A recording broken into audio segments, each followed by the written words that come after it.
Hello बच्चों अपन है ना क्लास 9 मैथमेटिक्स एक्सरसाइज 1.5 के क्वेश्चंस करेंगे बेटा आज, है ना।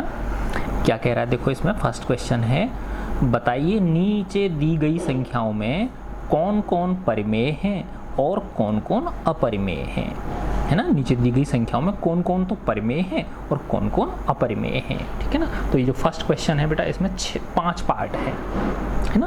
तो देखो बेटा, परिमेय संख्या क्या होती हैं, P बटे Q के रूप में होती हैं, जहां Q किसके बराबर नहीं होता है, 0 के बराबर नहीं होता है ना, ठीक है। और अपरिमेय क्या होती हैं, जिन्हें P बटे Q के रूप में व्यक्त नहीं किया जा सकता, ठीक है ना। इन्हें P बटे Q के रूप में व्यक्त नहीं किया जा सकता है, ये क्या होती हैं, अपरिमेय होती हैं, नहीं किया जा सकता है, ठीक है ना। जैसे √2, √3, √5, यानी जो पूर्ण वर्ग संख्याएं हैं उनको छोड़कर बाकी के जितने भी है ना वर्गमूल हैं वो सब क्या होते हैं, अपरिमेय संख्याएं होती हैं। और पाई भी इस क्या है, इसका एक उदाहरण है ना। अच्छा, अब देखो बच्चा, इसमें 1, 2, 3 रूल हैं, है ना, कि अगर किसी परिमेय संख्या में कोई अपरिमेय संख्या जोड़ दें हम, है ना, परिमेय में क्या कर दी मैंने, कोई अपरिमेय संख्या क्या कर दी, जोड़ दी, है ना, तो जो रिजल्ट होगा वो अपरिमेय होगा, है ना। तो ये जो अपरिमेय है ये इसको भी क्या बना देगी, अपरिमेय ही बना देगी, है ना। अपरिमेय इस परिमेय संख्या को क्या बना देगी, अपरिमेय बना देगी, ठीक है ना। ऐसे ही अगर परिमेय में से अपरिमेय को क्या करोगे, घटाओगे, है ना, तो भी क्या कर देगी ये, इसको तो प्लस और माइनस दोनों लगा देता हूं मैं यहाँ पे, है ना। तो परिमेय में जोड़ो अपरिमेय संख्या को तो अपरिमेय, परिमेय में से अपरिमेय घटाओ या अपरिमेय में से परिमेय घटाओ या अपरिमेय में परिमेय जोड़ो, बात एक ही है ना। तो क्या मिलती है हमको, अपरिमेय संख्या मिलती है ना। ऐसे ही बेटा, अगर परिमेय संख्या है ना का गुणा हम किससे करें, अपरिमेय से करें, है ना, या भाग दे दें, गुणा करें या भाग दें, तो भी क्या मिलती है हमको, अपरिमेय संख्या मिलती है, तो भी हमको इर्रेशनल नंबर मिलती है, ठीक है। तो परिमेय संख्या में अपरिमेय संख्या का गुणा करें या परिमेय संख्या में अपरिमेय संख्या का क्या दें, भाग दें, या अपरिमेय में परिमेय का गुणा करें, बात है कि x को y से गुणा करो या y को x से गुणा करो, ठीक है ना। तो अपरिमेय संख्या ही मिलती है ना। तो देखो ये दो रूल तो क्या है बेटा, बिल्कुल एक जैसे हैं। तीसरा जो रूल है वो है कि अगर दो अपरिमेय संख्याओं को जोड़ा घटाया जाए, है ना, या उनको गुणा भाग किया जाए, है ना, दो अपरिमेय संख्याओं का क्या किया जाए, जोड़ बाकी किया जाए या उनका गुणा भाग किया जाए, तो वो परिमेय भी हो सकता है और अपरिमेय भी हो सकता है, ठीक है ना। तो दो अपरिमेय संख्याओं का क्या चीज, प्लस माइनस गुणा या भाग कुछ भी करें हम, तो वो परिमेय भी हो सकता है और अपरिमेय भी हो सकता है, वो डिपेंड करता है, ठीक है। तो इन रूल्स का हम आगे इसमें पालन करेंगे, ठीक है। तो देखो बेटा, फर्स्ट क्वेश्चन है, बताइए नीचे दी गई संख्याओं में कौन कौन परिमेय हैं और कौन कौन अपरिमेय हैं, ठीक है। तो देखो फर्स्ट क्वेश्चन है आपका 2 - √5, 2 - √5। अब देखो हमको पता है कि √5 क्या होती है, अपरिमेय होती है ना। तो परिमेय में से अपरिमेय घटाएंगे तो क्या आएगी बताओ, अपरिमेय आएगी, नहीं आएगी, है ना। तो क्या आएगी बताओ, अपरिमेय, ठीक है, आया समझ में। सेकंड देखो बेटा, यही आंसर है इसका, ठीक है ना। सेकंड है 3 + √23 - √23, ठीक है ना। लेकिन देखो बेटा ये क्या है ना, अभी इसको नहीं, ऐसे नहीं कह सकते जब तक आप इसको क्या नहीं करोगे, सॉल्व नहीं करोगे। जब इसको आप सॉल्व करोगे तो ये क्या हो जाएगा, 3 + √23 और माइनस के √23। तो प्लस के √23 से माइनस के √23 क्या हो गए, कट गए। तो क्या आ गई, 3 आ गई, जो कि 3 क्या होती है बताओ, परिमेय संख्या है। जो कि 3 के नीचे क्या छिपा हुआ है, 1 छिपा हुआ। तो P/Q के रूप में हो गई ना ये, ठीक है ना। तो ऐसे देख के ही नहीं, एक बार लास्ट फाइनल हम क्या करेंगे, उसको सॉल्व करेंगे, तब जाके हम निर्णय लेंगे, ठीक है। फिर थर्ड क्वेश्चन देखो बेटा, थर्ड क्वेश्चन क्या कह रहा है, 2√7 अपॉन 7√7 है ना। तो इसको भी क्या करेंगे बताओ, हम सॉल्व करेंगे, नहीं करेंगे, पहले क्या करेंगे, इसको हम सॉल्व करेंगे, ठीक है ना। तो पहले सॉल्व किया मैंने, तो देखो √7 से √7 क्या हो गया, कट गया। तो क्या आ गया बेटा, ये 2/7 आ गया। तो P/Q के रूप में आ गई नहीं आ गई। तो ये भी क्या है बताओ, हालांकि देखो इसमें √7 है, इसमें भी गुणा क्या है, √7 है। तो ऐसे इसको देख के कन्फ्यूज़ नहीं होना है कि 2 गुणा √7 है तो ये क्या होगी, अपरिमेय होगी, है ना। तो ये भी अपरिमेय हो गई, ये भी अपरिमेय होगी। तो भाग देंगे तो क्या होगा, है ना। तो देखो यहाँ आया था ना, ये 2 अपरिमेय संख्याओं का क्या करें हम, चाहे जोड़ करें चाहे बाकी करें, ठीक है ना, या गुणा करें या भाग करें। देखो यहाँ क्या था, 3 + √3, ये देखो इसमें क्या थी बेटा, ये परिमेय थी और ये कैसी थी, अपरिमेय थी। तो क्या मिल गया हमको, अपरिमेय मिल गया। यहाँ पे देखो 3 + √23 है ना। वैसे देखा जाए तो ये क्या बन गई, अपरिमेय बन गई, नहीं बन गई, क्योंकि परिमेय में अपरिमेय जोड़ोगे तो अपरिमेय बन गई, और अपरिमेय में से अपरिमेय घटाओगे तो वो क्या होगी बताओ, परिमेय भी हो सकती है और अपरिमेय भी हो सकती है। वो हम सॉल्व करके देखेंगे, तब जाके हमको पता चलेगा, ठीक है ना। तो ये कैसी हो गई बेटा, परिमेय हो गई, है ना। 4 देखो इसका, 4th है 1/√2, ठीक है ना। तो देखो अब ये 1/√2 है ना। तो इसको क्या देखना है हमको, ये परिमेय है या अपरिमेय है ना। तो देखो बेटा ये एक कैसी है, परिमेय संख्या है, और ये क्या है, √2 क्या है, अपरिमेय है, ठीक है ना। तो परिमेय में अपरिमेय का क्या दो, ये रहा देखो, परिमेय में अपरिमेय का गुणा करो या भाग करो, क्या आएगी, अपरिमेय संख्या ही आएगी। तो ये क्या मिलेगी हमको, अपरिमेय संख्या, ठीक है। फिर 5th है 2π, 5th क्या है बेटा, 2π, ठीक है। तो अब देखो 2π, तो 2 गुणा पाई क्या है, अपरिमेय संख्या है ना। तो ये क्या है, देखो बेटा ये 2 कैसी है, परिमेय है, और ये क्या है, अपरिमेय है। तो परिमेय का जब अपरिमेय से गुणा करोगे तो क्या आएगा, अपरिमेय ही आएगा। क्या आएगा आपके पास, अपरिमेय ही आएगा। तो देखो ये नियम ये रहा बेटा, है ना, कि परिमेय में अपरिमेय जोड़ो या घटाओ, हमेशा क्या आएगा, अपरिमेय आएगा। परिमेय में अपरिमेय का गुणा करो, है ना, और या भाग दो, हमेशा क्या आएगा, अपरिमेय।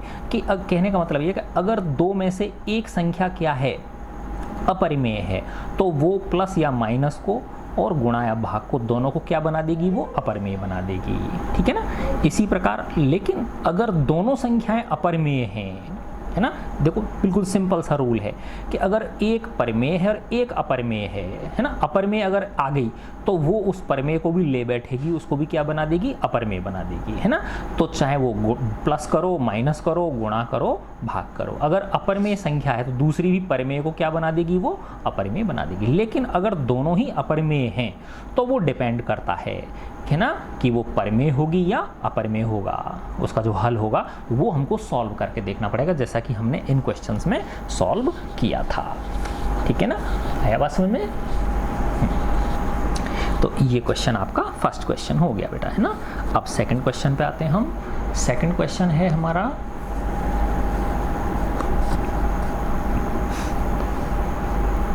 सेकंड क्वेश्चन क्या कह रहा है, निम्नलिखित व्यंजकों में से प्रत्येक व्यंजक को सरल कीजिए, है ना। क्वेश्चन 2 है ना, क्या करो, सरल करो, व्यंजकों को सरल करो। देखो फर्स्ट व्यंजक है आपका 3 + √3 और मल्टीप्लिकेशन में है 2 प्लस रूट 2, है ना। तो सिंपल जैसे आप जो गुणा करते हो उसी विधि से गुणा करेंगे हम, है ना। सरल करने के लिए कह रहा है, देखो 3 का गुणा पहले 2 के साथ करेंगे, फिर 3 का गुणा रूट 2 के साथ करेंगे, फिर रूट 3 का गुणा 2 के साथ करेंगे और रूट 3 का गुणा रूट 2 के साथ करेंगे, है ना। जैसे पहले करते आए थे सिंपल तरीके से। देखो 3 गुणा 2 प्लस 3 का नंबर अब किसके साथ है, रूट 2 के साथ। अब रूट 3 का नंबर है रूट 3 गुणा 2 प्लस रूट 3 का रूट 2 के साथ, रूट 3 गुणा रूट 2। देखो ये क्या हो गया 6, ये हो गया 3 रूट 2 और ये हो गया 2 रूट 3 प्लस ये क्या हो गया रूट 6। यही इसका क्या है बेटा आंसर है। कर दिया ना इसको सरल हमने, ठीक है। निम्नलिखित व्यंजकों में से प्रत्येक व्यंजक को क्या करना था, सरल करना था, है ना। तो सिंपल जिस तरह से पहले आप गुणा भाग करते आए हो, है ना, उसी प्रकार से भी आपको क्या करना है, इनका गुणा करना है, ठीक है। सेकंड है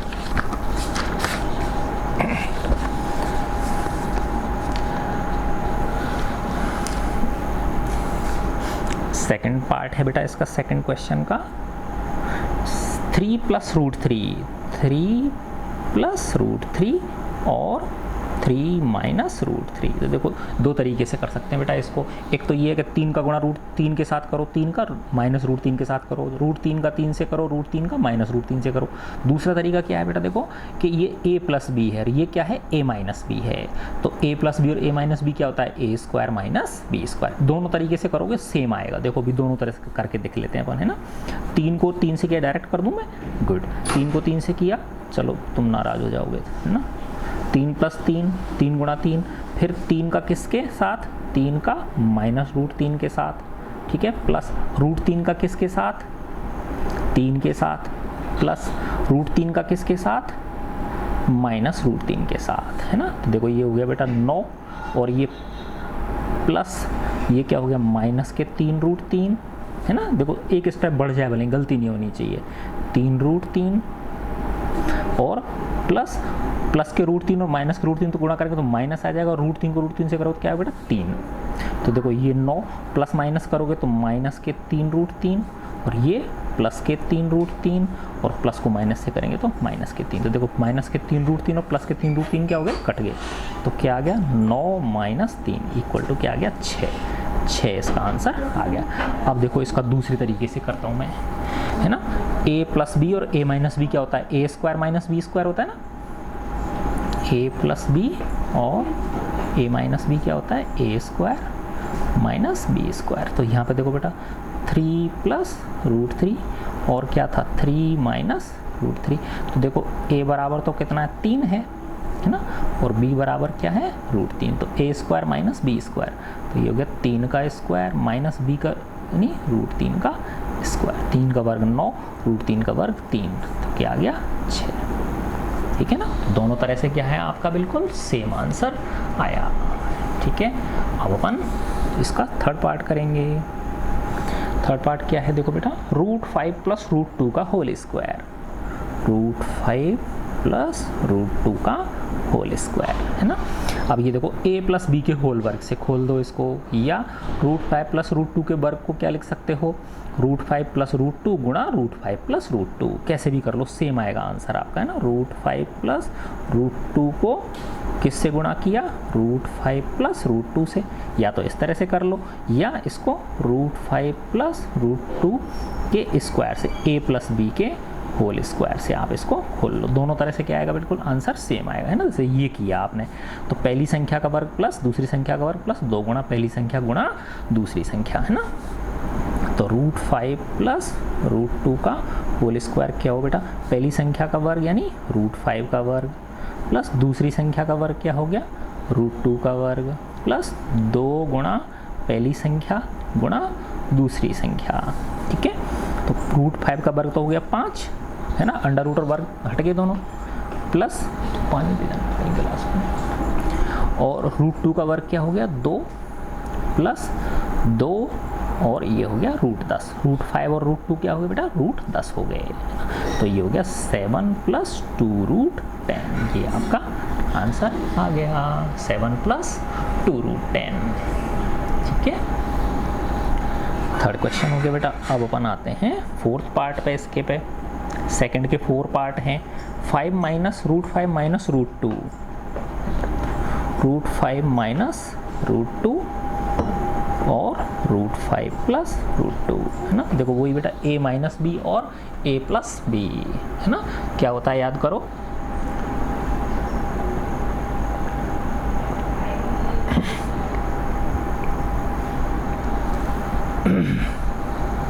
a माइनस बी और a प्लस बी क्या होता है, a square minus B square.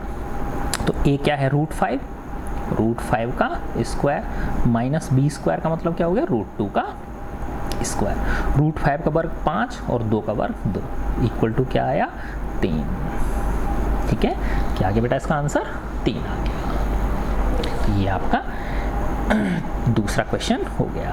अब क्वेश्चन नंबर 3, है ना।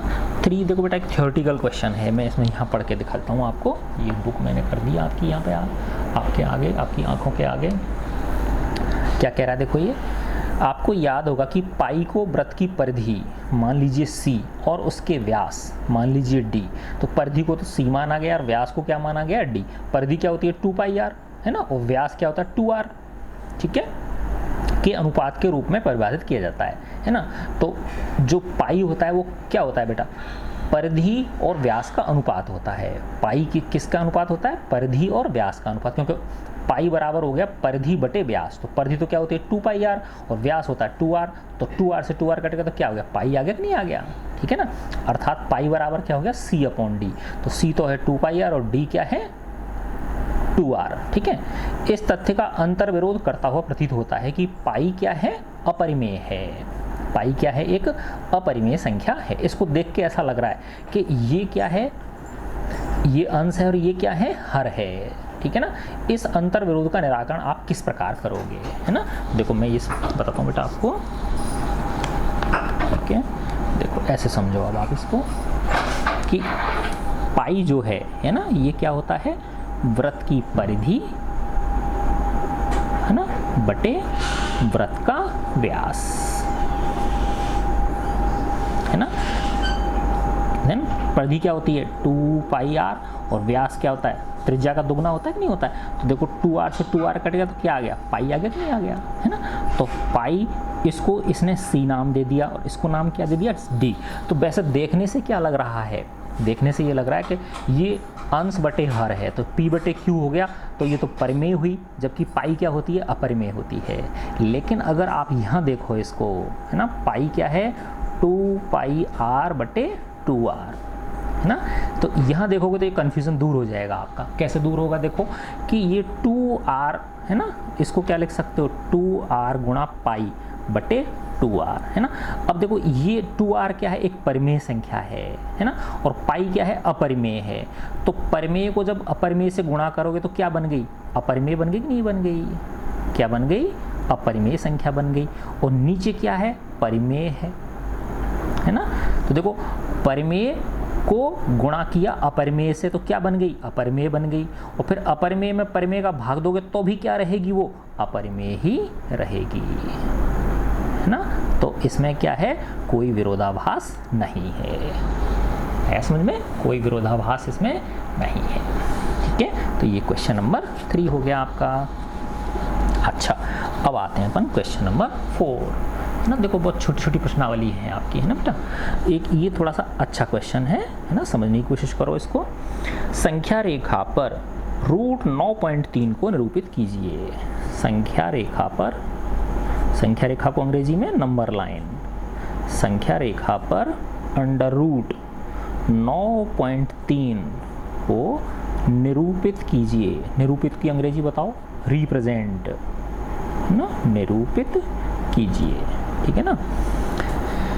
अच्छा बच्चों तो देखो बेटा ये क्या है अंडर रूट 9.3 को क्या करना है संख्या रेखा पर, जैसे ये संख्या रेखा होती है ना, इस तरह की ये संख्या रेखा होती है, तो यहाँ पे है ना ये किस जगह आएगा, जैसे माना ये 0 है, ये 1 है, ये 2 है, इस तरह से करते हैं ना अपन 3, ये 4, ये 5, इधर ये -1 -2 -3 -4 है ना, इस तरह से ये इधर +x डायरेक्शन में और इधर क्या हो गई -x डायरेक्शन में, ठीक है ना।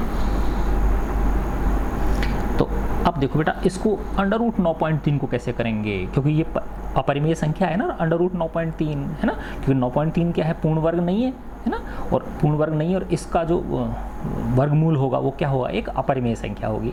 तो अपरिमेय संख्या को, परिमेय संख्या को तो रिप्रेजेंट कर सकते हैं हम, अपरिमेय का अभी तक हमने नहीं सीखा, तो अब ये इस क्वेश्चन में हम करेंगे इसको, है ना। तो देखो बेटा इसका करने का तरीका ये होता है, ऐसे समझो ये बिंदु है ना, इसको बिंदु ए मान लिया, ए से 9.3 सेंटीमीटर की एक रेखा खींच दो आप, है ना। ये आपने क्या कर दिया बेटा, ये बिंदु बी हो गया, है ना। ये 9.3 सेंटीमीटर की क्या खींच दी आपने, एक रेखा खींच दी, ठीक है। अब यहाँ से B से लेके C तक 1 सेंटीमीटर की रेखा खींचो, है ना। ये कितनी है, 1 सेंटीमीटर है ना। BC कितनी है, 1 सेंटीमीटर है।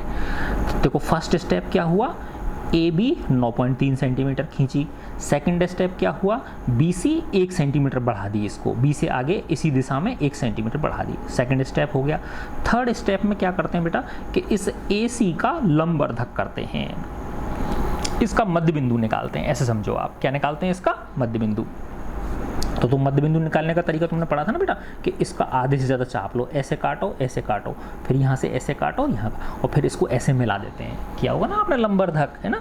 तो इस AC का जैसे इस तरह से ऐसे काटते हैं ना, ऊपर नीचे दोनों तरफ, है ना, ऊपर काटते हैं और यहाँ नीचे काटते हैं इस तरह से, है ना। तो ऐसे काटते हैं, देखो इस तरह से ही हम, ठीक है ना। ये तो क्या निकाल लिया हमने, और इसको जब आप क्या कर देते हो, ऐसे ही मिला देते हो, तो ये माना बेटा इसका मध्य बिंदु आ गया, इसको मैंने O नाम दे दिया, क्या नाम दे दिया, O नाम दे दिया, है ना। तो ये थर्ड स्टेप हो गया। फर्स्ट स्टेप देखो, AB कितनी खींची, 9.3 सेंटीमीटर, B को C तक कितने सेंटीमीटर बढ़ाया, 1 सेंटीमीटर, फिर इस AC का क्या किया, अर्धक कर दिया, यानी मध्य बिंदु निकाल लिया इसका AC का O, ठीक है ना। अब देखो ये AO और OC बराबर हो गए कि नहीं हो गए, है ना। AO और OC क्या है, बराबर, क्योंकि O जो है इस AC का क्या है, मध्य बिंदु है ना। तो अब AO के बराबर या OC के बराबर चाप भरा हमने प्रकार में, और एक अर्धवृत्त खींच दिया, इस तरह से एक अर्धवृत्त खींच देंगे, समझे ना बात। इस तरह से क्या खींच देंगे हम, एक अर्धवृत्त की रचना कर देंगे, ठीक है ना। ऐसे एक अर्धवृत्त हमने खींच दिया, ठीक है। अच्छा, ये कौन सा स्टेप हो गया, फोर्थ स्टेप हो गया। अब क्या करते हैं बेटा कि ये जो B था, इस B पे, है ना, इस AC से लंबवत रेखा खींचेंगे, है ना। तो इस B बिंदु से गुजरने वाली इस AC के लंबवत रेखा खींची, तो ऐसे यूं लंबवत रेखा हम खींचेंगे, ये खींच दी ना। ये कोण कितने डिग्री का है, 90 डिग्री का, और जहाँ पे ये इस अर्धवृत्त को काटेगी वो उस बिंदु को मैंने नाम दे दिया D, उस बिंदु को क्या नाम दे दिया मैंने, D, है ना। तो ये जो BD होगी, है ना बेटा, ये जो BD होगी ये कितनी होगी, अंडर रूट 9.3 सेंटीमीटर होगी। अपने आप ये BD कितनी निकलेगी, अंडर रूट 9.3 सेंटीमीटर हो जाएगी, ये 9.3 सेंटीमीटर, ठीक है ना। अब इसको संख्या रेखा पर निरूपित करना है ना। इस 9.3 को, अंडर रूट 9.3 को, तो ये दूरी हुई कि नहीं हुई, यहाँ से लेके यहाँ तक की क्या हुई,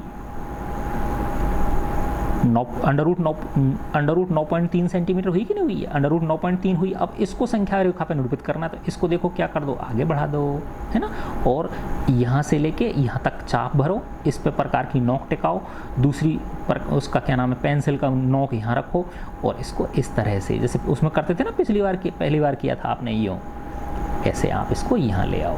तो यहाँ B से लेके और C, क्योंकि अब ये 0 हो गया कि नहीं इसका, है ना, क्योंकि इस चाप को हम यहाँ पे शिफ्ट कर रहे हैं, तो ये दूरी BD और ये माना E नाम दे दिया मैंने इसको, है ना। तो ये जो BD है और BE क्या होंगी, दोनों बराबर होंगी, है ना। तो इसी को ही तो हमने आगे शिफ्ट किया नहीं किया है इसको, है ना। तो ये यहाँ से लेके यहाँ तक ये दूरी कितनी हो गई आपकी, अंडर रूट 9.3 सेंटीमीटर हो गई। आई बात समझ में, ठीक है। इस तरह से बेटा हम इसको निकाल सकते हैं, ठीक है ना। संख्या रेखा पर हम किसी भी अपरिमेय संख्या को क्या कर सकते हैं, निरूपित कर सकते हैं। तो देखो दोबारा समझाता हूँ मैं आपको, अंडर रूट 9.3 को करना है ना, तो देखो बेटा ए बी सबसे पहले 9.3 सेंटीमीटर खींच दी हमने, ये ए बी यहाँ से लेके यहाँ तक 9.3 सेंटीमीटर खींच दी है ना, 9.3 सेंटीमीटर मान लो या 9.3 इकाई। अब इकाई को तो क्या समझोगे आप, सेंटीमीटर समझ लो इसको, ठीक है ना। ये 9.3 सेंटीमीटर खींच ली, फिर इसको सी तक 1 सेंटीमीटर और आगे बढ़ा दिया, सेकंड स्टेप हो गया, ठीक है ना। फिर तीसरे स्टेप में इस ए सी का क्या करते हैं, मध्य बिंदु निकालते हैं, ये ओ मध्य बिंदु निकाल लिया, फिर ए ओ या ओ सी के बराबर त्रिज्या के बराबर चाप लेके और एक अर्धवृत्त की रचना करते हैं, ये फोर्थ स्टेप हो गया। फिर इस बी से इस ए सी के लंबवत एक रेखा खींचते हैं जो कि इस अर्धवृत्त को कहाँ पे काटती है, डी बिंदु पर काटती है। तो ये जो बी डी है, ये जो चाहिए हमको, जो अभीष्ट मान है अंडर रूट 9.3 वो मिल जाएगा। अब इस 9.3 को किस पे निरूपित करना है, संख्या रेखा पे। तो प्रकार की नोक को यहाँ टिकाओ, पेंसिल को यहाँ रखो और ऐसे चाप बना दो, है ना। तो यहाँ से लेके बी से लेके ई तक की जो दूरी हो, क्योंकि इसी को ही तो शिफ्ट किया है हमने, देखो ये 9.3 है, यहाँ से लेके यहाँ तक 9.3 नहीं होगी, क्योंकि यहाँ से लेके यहाँ पर 9.3 है, तो इसी को ही तो, ये और ये दोनों बराबर होंगे ना, क्योंकि ये एक ही चाप है। तो ये दूरी और ये दूरी क्या है, एक तरह से इस वृत्त की त्रिज्या हुई नहीं होगी इस तरह से, ये वाले की, है ना। तो इस तरह से हम अंडर रूट 9.3 को क्या कर सकते हैं, संख्या रेखा पे निरूपित कर सकते हैं। अब इसके बाद क्वेश्चन नंबर 5, इसका लास्ट क्वेश्चन है। इसमें बेटा निम्नलिखित के हरों का परिमेयीकरण, है ना, हरों का परिमेयीकरण बहुत मस्त है, ये इंटरेस्टिंग है ना। हरों का परिमेयीकरण, परिमेयीकरण को बोलते हैं रेशनलाइजेशन, हर को क्या बोलते हैं, डिनोमिनेटर, है ना। तो रेशनलाइजेशन ऑफ डेनोमिनेटर, है ना, हर का परिमेयीकरण, है ना। देखो अभी बहुत आसानी से समझ में आपके ये आ जाएगा, है ना। देखो बेटा फर्स्ट क्वेश्चन है इसका 1/√7, है ना। तो इसमें क्या है बेटा, देखो यानी हर में हमको, अब ये अंडर रूट 7 क्या है, अपरिमेय है, तो हर में हमको परिमेय संख्या लानी है ना, तभी तो हर का परिमेयीकरण होगा, है ना। अभी √7 क्या है, अपरिमेय है, जबकि हर में क्या लाना है, हमको परिमेय संख्या लानी है। तो कब आ सकती है बेटा, जब अंडर रूट 7 से मैं इसको क्या कर दूं, ऊपर नीचे गुणा कर दूं, है ना। तो देखो नीचे क्या हो जाएगा, अंडर रूट 7 को अंडर रूट 7 से गुणा करोगे तो 7 आ जाएगी, नहीं आ जाएगी। तो 7 क्या है, एक परिमेय संख्या है, क्योंकि 7/1 लिख सकते हैं ना 7 को, है ना। तो देखो अब ये क्या हो गया, 1 को अंडर रूट 7 से गुणा करोगे तो 7 अंडर रूट 7, और अंडर रूट 7 को अंडर रूट 7 से करोगे तो क्या हो गया, 7। यही इसका आंसर आ गया, है ना। तो देखो अब ये हर क्या आ गया, 7 आ गया, पहले क्या था, अंडर रूट 7 था, हाँ। तो हर का हमने क्या कर दिया, परिमेयीकरण कर दिया, क्योंकि 7 को हम क्या लिख सकते हैं, 7 के नीचे क्या छिपा हुआ है, 1 छिपा हुआ, तो ये परिमेय संख्या होगी ना P/Q के रूप में। तो हर क्या आ गया, एक परिमेय संख्या आ गई। सेकंड है 1/√7 माइनस √6। इस तरह के जो सवाल होते हैं उसमें क्या करते हैं बेटा, ये जो है इसमें जो ये चिन्ह होता है इसके विपरीत चिन्ह का ऊपर नीचे गुणा करते हैं। जैसे ये है √7 माइनस √6, तो इसको ऊपर नीचे किससे गुणा करेंगे, √7 प्लस √6 से ऊपर नीचे गुणा करें। देखो ये ऊपर नीचे सेम किया, क्यों किया ऊपर नीचे, देखो इससे ये कट गई तो 1 आ गया कि नहीं आ गया, तो इसको 1 से गुणा करोगे तो वही संख्या रहती है। तो ये तो हम सिर्फ हमारी सुविधा के लिए कर रहे हैं, है ना।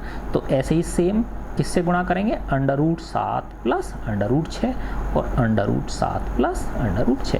देखो वैसे देखा जाए तो ये कट गया ना, 1 आ गया, और इसको 1 से गुणा करोगे तो यही संख्या रहेगी, है ना। ये क्यों कर रहे हैं, क्योंकि इस हर का हमको क्या करना है, परिमेयीकरण करना है, क्योंकि ये अपरिमेय है और ये भी क्या है, एक अपरिमेय। तो अपरिमेय से अपरिमेय में घटाओ तो क्या आएगी, ये अपरिमेय संख्या आएगी, ठीक है ना। तो देखो बेटा ये क्या हो गया, 1 को जब इससे गुणा करोगे तो यही आई √7 प्लस √6। अब यहाँ क्या हो गया, a माइनस बी और a प्लस बी हो गया ना, a माइनस बी और a प्लस बी, तो a² माइनस b², तो ये हो गया √7 का वर्ग माइनस √6 का वर्ग, तो ये हो गया √7 प्लस √6/7 माइनस 6, तो ये हो गया √7 प्लस √6/1, तो √7 प्लस √6 इसका आंसर आ गया। देखो इसके नीचे क्या छिपा हुआ है, 1 छिपा हुआ है, तो हर परिमेयीकरण हो गया कि नहीं हो गया, 1 आ गया।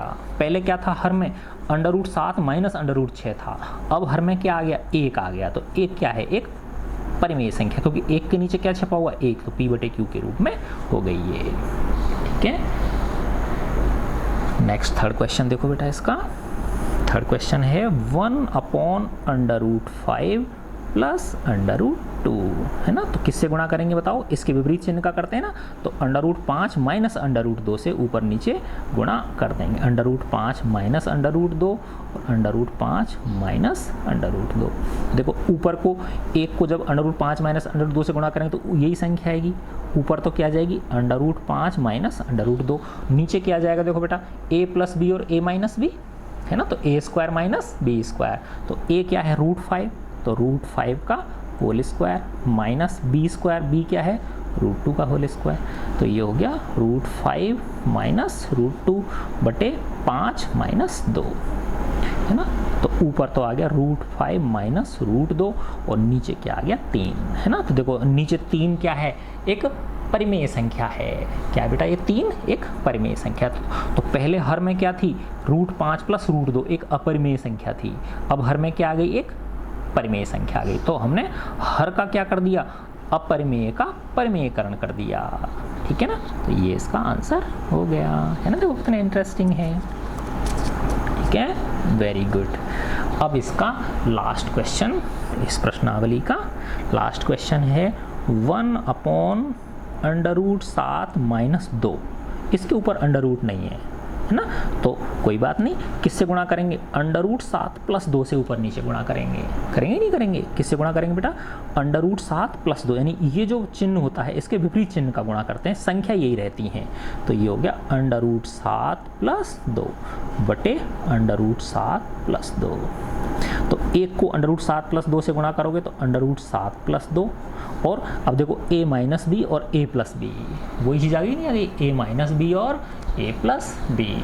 ठीक है, तो a² माइनस b², तो ये हो गया बेटा देखो √7 का स्क्वायर माइनस b क्या है आपका 2 का स्क्वायर, तो ये हो गया √7 प्लस 2 बटे नीचे क्या आ गया, √7 का वर्गमूल तो हो गया 7 माइनस 2 का वर्गमूल क्या हो गया 4, तो ये आ गया, ऊपर तो यही रहेगा √7 प्लस 2 और नीचे क्या आ गया 3। ठीक है ना, यही इसका क्या है आंसर। देखो हर में 3 आ गया ना, परिमेयीकरण कर दिया ना हमने। पहले हर क्या था, √7 माइनस 2 था जो कि एक अपरिमेय संख्या थी, अब हर में क्या आ गया 3 आ गया जो कि क्या है, एक परिमेय संख्या है, क्योंकि 3 के नीचे क्या छिपा हुआ है, 1 छिपा हुआ है। ठीक है बच्चों, वेरी गुड। तो ये प्रश्नावली 1.5 समाप्तम भवति फॉर वंस ओन सैल्वेशन। ये रट गया होगा ना अब आपको, very good. And the welfare of the world, खुद की मुक्ति के लिए और संसार की भलाई के हेतु हमारे कार्य होने चाहिए। गॉड ब्लेस यू बच्चों।